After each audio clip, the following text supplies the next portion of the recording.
Puss in Boots, The Last Wish. Now there's a movie I can really get behind. When I first saw the promotions, like the first trailers for Puss in Boots 2, I thought it looked kind of dumb. It's like, what's going on? Puss is losing his lives in really weird ways. Like, oh, he gets crushed by a dumbbell. He gets drunk and falls off a tower. It's like, are they making a joke out of Puss? Like, what's going on? And then he becomes some old retired pet lap cat. Like, what's going on here? And then as the promotion started to give us a little more insight, I'm like, yes, the things that I was concerned about are still there. But now that I'm piecing them together with what's going on in the rest of the movie, I think this could work. And then it kept going, getting better and better. I'm like, this movie looks really good. And I'm like, I can't wait to see this movie. By the time the movie actually came out, I'm like, I am so hyped for this. I had high expectations for this movie. They, before the expectations were like low, like this is going to be a complete disaster. And then they became like, oh wow, this could be one of the best movies of the year. It's not one of the best. It is the best movie of the year. I'm going to get that out of the way right now. You should definitely see Puss in Boots. If you are questioning it, don't. If that's all you need to hear in this review, go see Puss in Boots 2. Puss in Boots The Last Wish is the movie of 2022. It is everything I wanted and more. It's perfect for anybody who loves Shrek, anybody who loves the first Puss in Boots, anybody who loves fairy tales, anybody who loves fantasy in general, anybody who loves, swashbuckling swordplay. It's great. Anybody who's sentimental and just wants a good, like, feel good movie that kind of like makes you cry a little bit. I, no joke, almost cried 5 times during this movie. Sometimes it was out of sadness. Sometimes it was like, feeling, sad for some of the characters. And sometimes it was like out of like joy. It's like, that's just a heartwarming moment. Like, it makes me want to cry a little bit. I was in the theater with one of my better friends, and I'm like, I don't want to cry in front of my friends, so I hold it back. I held the tears back. But man, if I had been alone, I probably would have let the tears kind of roll down my cheeks. This movie is amazing. Amazing. No joke. It's everything I love to see in a movie. And I'm sure that anybody who gives this movie a try will at least say, okay, that is actually a really good movie. Even if you don't think it's like the best thing ever, you probably would say, oh, yeah, I didn't expect much out of that. It's actually a good movie.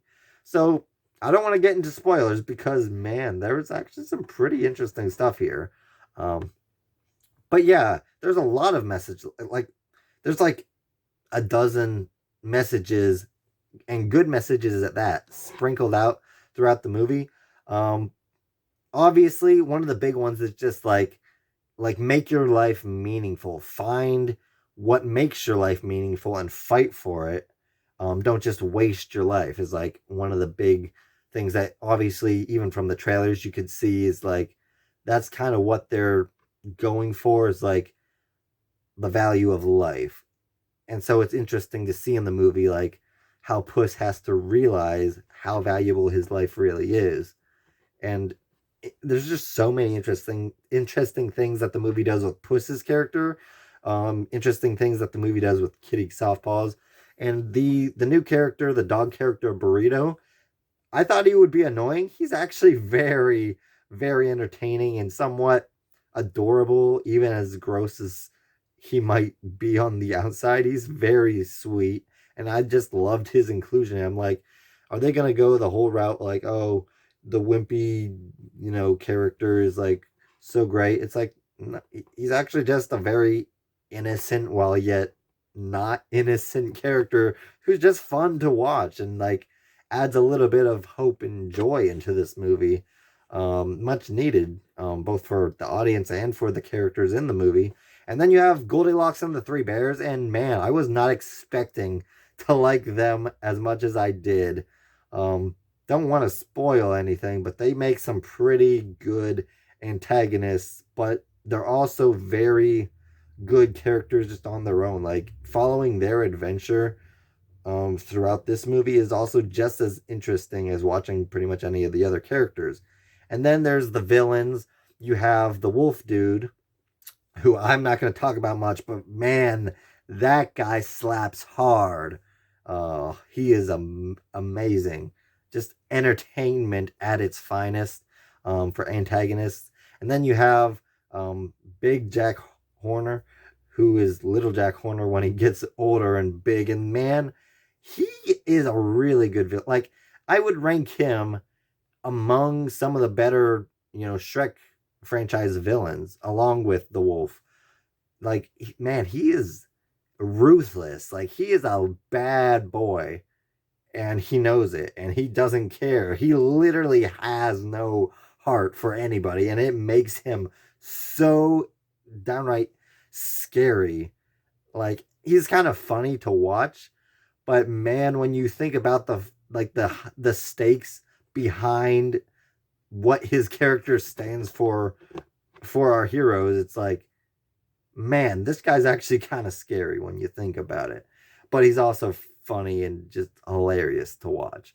So yeah, there is so much entertainment to be found in Puss in Boots: The Last Witch. It is amazing. Go watch it. I give it a solid 95 across the board. Best film in the Shrek franchise, best film of 2022, and one of the best animated films to come out in a very, very, very long time. One of the best movies to come out in a long time. So go watch Puss in Boots: The Last Wish. Thank you all for watching. Please like, comment, and subscribe, and hit that notification bell to help you be on the lookout for more videos from Luke Film Boss.